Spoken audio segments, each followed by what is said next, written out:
Hello, everybody. To start off this end of the day meeting, I just wanted to congratulate everybody on a great first 2 weeks of the program. Congratulations. And I just want to emphasize and commend all of you guys for choosing this work in the Freedom Schools. We really do appreciate it here as a Hiltonia Middle School program over in the Hilltop on the west side of Columbus, and we also appreciate it as Children's Defense Fund nationwide. The work that you're going to be doing really does impact these kids' lives. Um, and I just wanted to preface my main point of the meeting, which is how we deal with the actions of our kids on a day-to-day basis by giving you a little story and a little background, a little hypothetical situation. So everybody, figuratively, take yourself out of your body, out of your shoes, and imagine that you're in a kid's body. This is the night before, it's nighttime. You didn't have dinner, you had a meal during the day, but it was probably in the afternoon, late afternoon, if you're lucky. And you're going to sleep on what's an empty stomach to most people. You're sleeping on the floor. Um, Many of these kids have a potential for roaches, so there's probably roaches at this house. If you have a bed, you're sharing it with your other four brothers and sisters, and you wake up in the morning to come to Freedom Schools. You don't get breakfast at home. You, excuse me, you don't get a nice welcome from your parents, a nice goodbye. They kicking you out the door because they want to get rid of you, and then you have to come deal with Freedom Schools. So I just want to talk about how we deal with these kids' actions based on, first of all, we have to realize their background and where they're coming from. Second of all, I want to deal with how at the Freedom Schools and how myself, I believe in dealing with correcting behaviors and rewarding behaviors as well.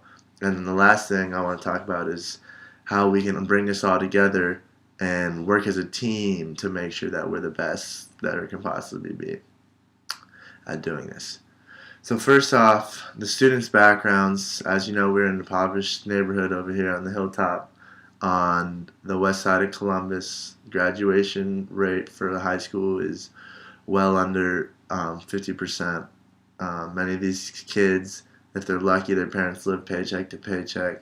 Some live below that and well below the poverty line. We have two kids in our program, as you guys know, two lovely young women who have had babies at 12 years old, and they're dealing with grown-up problems that none of us yet have had to deal with.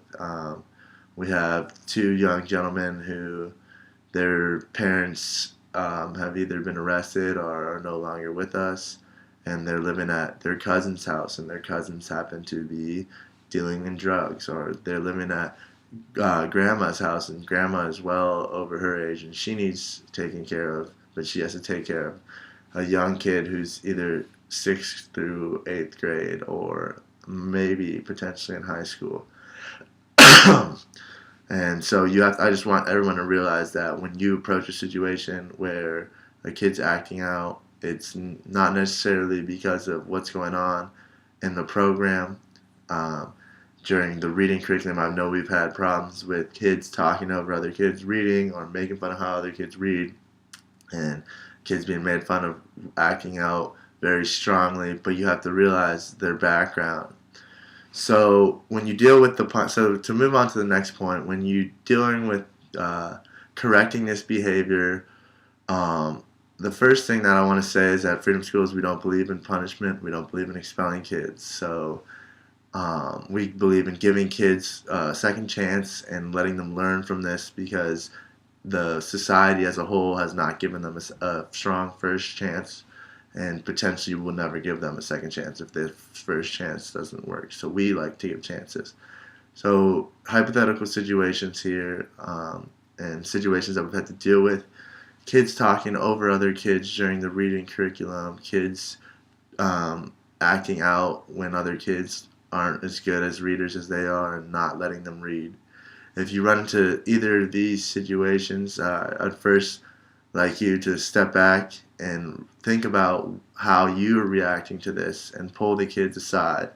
And um, at first thing that I want to say is whenever the kid realizes that their behavior is wrong, what you want to do is positively reinforce that. Thank you for realizing that you shouldn't have talked while he was talking. Thank you for apologizing. The kids react to attention, and positive reinforcement, which they do not get at home, is good, and it lightens their day, and they will really react positively to that. Uh, if you don't know how to handle the situation, this leads me to my next point, which is let's make sure that we step away, pull the kids away from the problem, and call another servant leader intern into the situation. Call myself into the situation, and we can mesh as a team. We never want to react in punishment if we don't know how to do it. You don't want to raise your voice as little as possible. Be stern and steady, but don't raise your voice as little as possible. Because they're dealing with this type of behavior at home from their parents, and everybody at home is already raising their voice at them. So if you do it, they're not going to react good, and they're not going to be able to positively impact, and it's going to hurt the reading curriculum, and this whole program for them is going to be just tampered with. So if we can work together like a team, like a sports team that holds each other up, and we're only as strong as our weakest links, so we realize we have to balance each other's actions. We will be able to impact these kids positively, and we'll be able to reinforce their positive behavior, and we have to do that together.